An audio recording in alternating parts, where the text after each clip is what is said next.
In the Safehouse in the Hills update, Rockstar has stated that brand new vehicles will be getting lock-on jammer upgrades. More specifically, they've stated that non-weaponized aircraft will be given lock-on jammers too. So in this video, I want to discuss what aircraft I think deserve lock-on jammers, and ones that sorely need them too.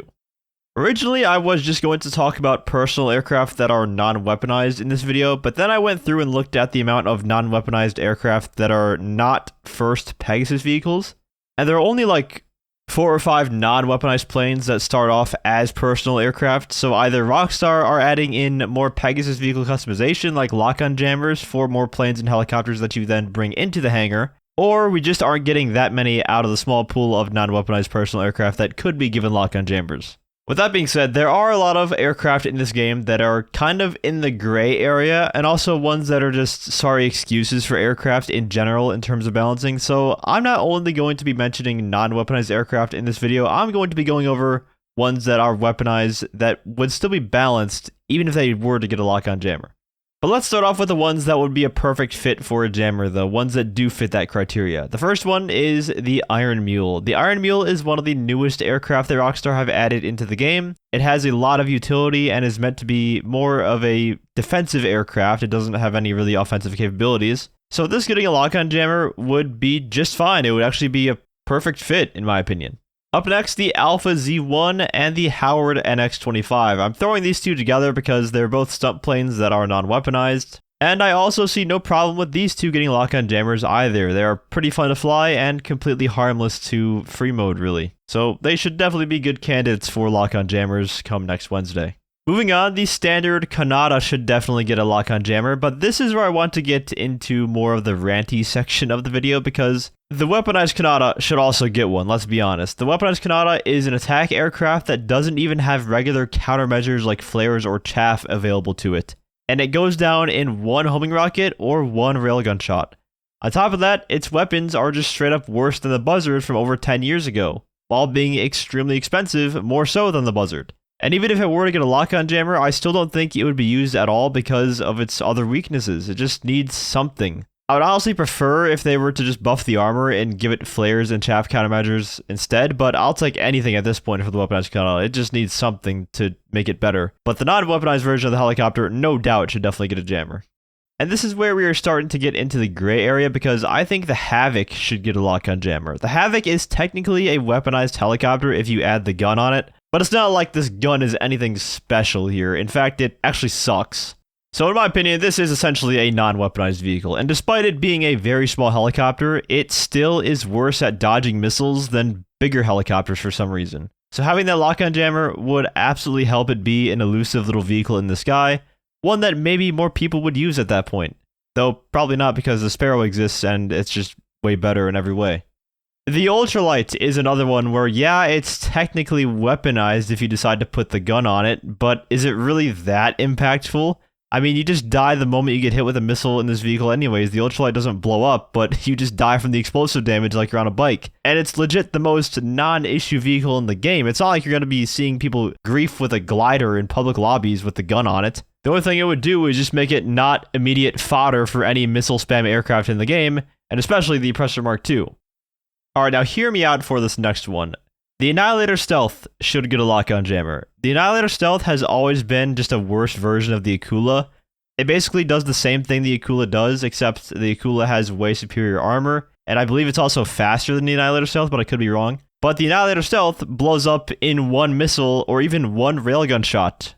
For a helicopter that size, that's horrible. So to compensate for that, what if they made it harder to hit with a missile, and really went into more of a stealthy transport vehicle that is harder to detect, so you don't just lock onto it with a stray missile as you fly by. Yeah, sure, it's weaponized, and it can even shoot missiles and barrage missiles, but it's also just a big helicopter, like I said, so it's not exactly difficult to take it out with either a railgun shot or a free missile at that point. So I think it would be a completely fine change for the Annihilator Stealth to get a lock-on jammer. Otherwise, there is really just no use for this helicopter still. The Akula is just better in every scenario.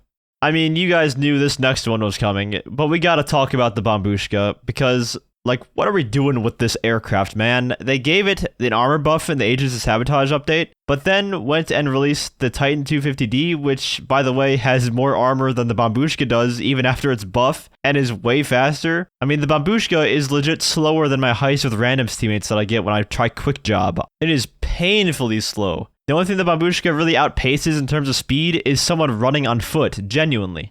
And I also haven't even mentioned the fact that the guns still don't work properly on this aircraft. The gun cameras are still bugged. So to answer the question if this vehicle would be too strong if it had a lock-on jammer, hell no it wouldn't be. Right now you can't even use this vehicle if you tried, because the moment someone gets a lock on you, there is nothing you can do at all. Even if you pop your chaff countermeasure, you're still not going to have enough speed to get out of their lock-on range by the time the countermeasure wears off. It's that slow.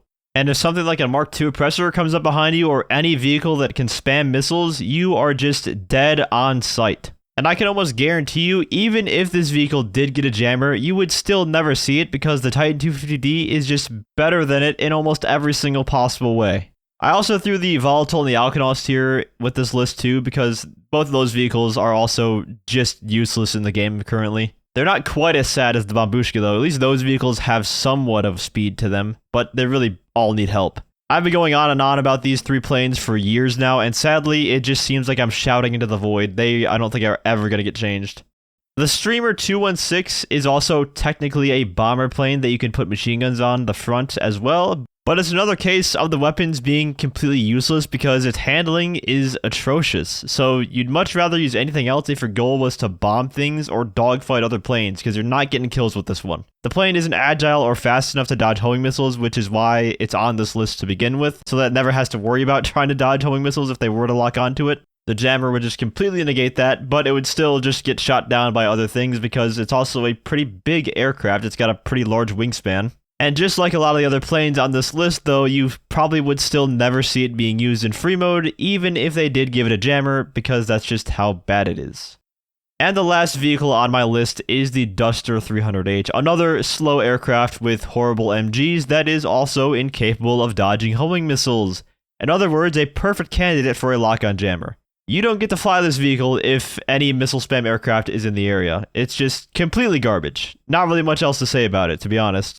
You'll notice a trend with the vehicles on this list, and that is that most of them, the planes anyways, are just incapable of dodging homing missiles. The only one that I have on this list that can reliably dodge missiles are the Alpha Z1 and the Howard NX-25. All of those other planes though, you are just a sitting duck if someone decides to lock onto you.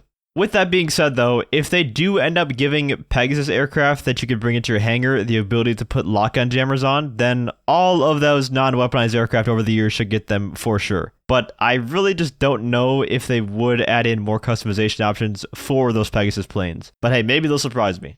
Let me know your thoughts on this list down in the comments. What aircraft would you want to see get lock-on jammers?